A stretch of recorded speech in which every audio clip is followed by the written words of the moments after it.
ધર્મ પર પગ બહાર કાઢી શકે? એ તો ભાઈઓને ખબર હશે કે મહેમાન આવે તો બાર પતાઈ દેવાના, હોટલમાં લઈ જઈને કે આ તો ઘરવાળા ઘેર નથી, પણ ઘરવાળા ઘેર જ હોય. હા, હોય ના હોય, એમનું ઘરમાં કશું ના ચાલતું હોય.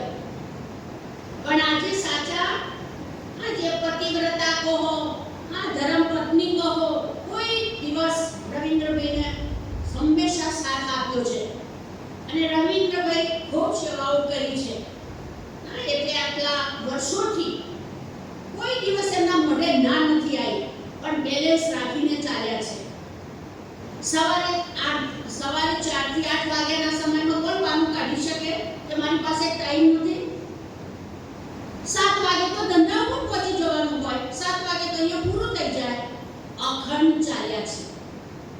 રાત્રે 2 વાગે પણ ભુજમાં ફેક્ટરી હતી તો જતા, રાત્રે 2 વાગે આવતા, પણ સવારે 5:30 એમની હાજરી હોય.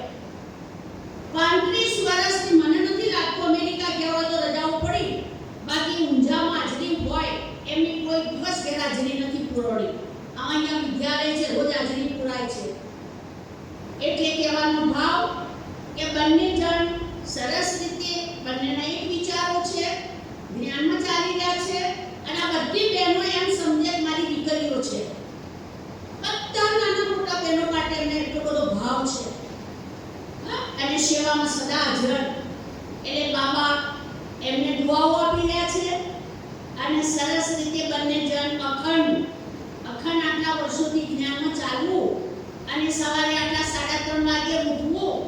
વર્ષમાં એક વખત ઉઠવું પડે છે ને તો આખો દિવસ ઘણા શું કહે છે, આજ તો બહુ વહેલા ઉઠ્યા છીએ અને અમે તો 3:30 વાગે પથારી છોડીએ છીએ અને ભગવાનને યાદ કરીને કમાણી કરીએ છીએ. અરે કોળી સાથ નથી આવવાની અને આ 1 કલાકની કમાણી સાથે આવશે જ્યારે જઈશું ત્યારે. બાકી કશું એક બોર્ડો પણ હશે ને તો એ કહેશે છોડી દો. નહીં શારદાબા બહુ ભક્તિમય આત્મા છે. અત્યારે આ આત્મા સીતારામ